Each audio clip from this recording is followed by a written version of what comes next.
Kaya ito mga bossing, Toyota Love Light. Ito, ah dililis tayo ng carburetor. Nakalas ko na yung carburetor. So, kasama pati ito mga bossing sa mga papalitan. Ito, PC valve. Ayan, putol. Ayan yung kalahati. Naiwan yung pinaka-valve sa loob. Ayan.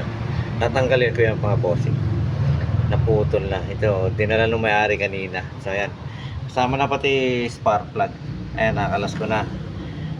So, yung spark plug mga bossing dyan nakakabit yan. Sa thread na yan, kung makakita nyo yan. 4 yan. Magkakasunod-sunod yan. So, ito. Medyo tinirik daw siya. So, napagawa niya sa iba ito. Pero parang hindi daw siya komportable. Kaya, dinala niya dito sa amin para napa-recondition mga bossing. Ito, kakalasin ko pa itong valve cover na to. I-adjustable pa rin kasi pati yan ginalaw. So, yan. Gagawin ko pa rin yan. Ito naman mga bossing yung gagamitin natin. Ito yung PC valve. Orig yung binili niya. So, maganda yan. Mas mainam. Ito yung PC butch. So, ito naman yung apat na spark plug na papalitan natin. Ito yung fuel filter na bago na dala niya. So, yan naman yung fuel filter na luma. So, ano pa lang, tatanggalin ko pa yan.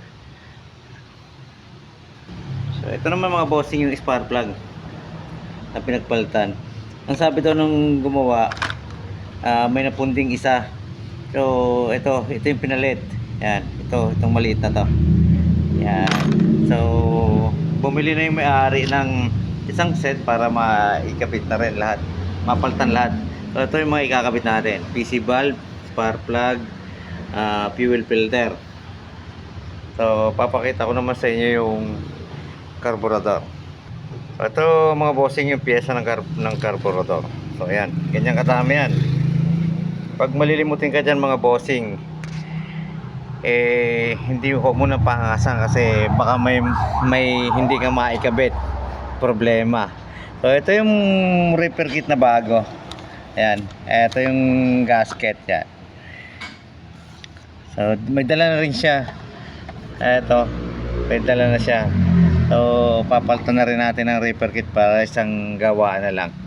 So ito naman yung yung body ng carb. Yan. Nalinis ko na, nahanginan ko na. So, ito na, malinis na yung pinaghugasan natin. Ito, mag-a-assemble na lang ako dito. Pero, hindi ko na mabibidyohan yung pag-assemble mga bossing kasi hindi ko papakita sa inyo. Hindi, joke lang mga bossing. Medyo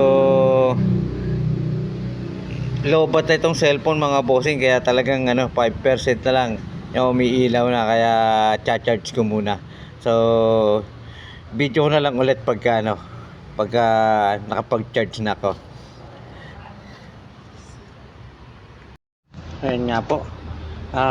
Bago nga po ma-drain itong aking battery ng cellphone, yan, pakikita ko sa inyo na buo na yung kalahati ng carburetor. So, eto hong dalawa na to. Itong dalawang pyesa na to. Dito yung nakakabit mga bossing. Yan. So, yan. So, medyo konti na lang ikakabit ko mga bossing kasi nabuo ko na itong pang ilalim. So, may isa pa pala akong papakita sa inyo. Talaga nagbiblink na itong battery ko. Ito mga bossing. Itong PC valve na hawak ko na to. Napakalaki ng trabaho nito sa makina. Pagka ganitong sirayan mga bossing, umuusok siya. Tapos, ang langis, pag binunot mo tong dipstick na to, pag binunot mo yan, may kasamang usok yan tapos umiilansik ang langis. So, eto kasi mga bossing ang humihigop ng pressure dito sa loob ng valve cover. Dito sa ibabaw. Hinihigop niya yung pressure niya papunta sa loob sa intake, papunta dun sa loob ng combustion para sunugin. So, pag ito'y sira, walang hihigop dito sa pressure dito. So pagka walang humihigop dito, medyo persado to. Lumalabas dito usok, may kasama konting langis, tapos medyo mausok sa tambutso. Para bang ano, para bang pagka tiningnan mo, i-blue by. Kaya ako minsan, maraming napepeke na itong PC valve na to. Kaya mga bossing, pagka meron kayong sasakyan na may PC valve at nag-uusok, as umiilansik dito sa dipstick, huwag nyo agad pabubuksan ng makina. So, isang timbre ko sa inyo na mga bossing kasi napakalaking bagay. Baka mamaya PC valve lang nasira, mabuksan ng makina nyo nang wala sa lugar. So, yan lang muna ang tip ko sa inyo mga bossing.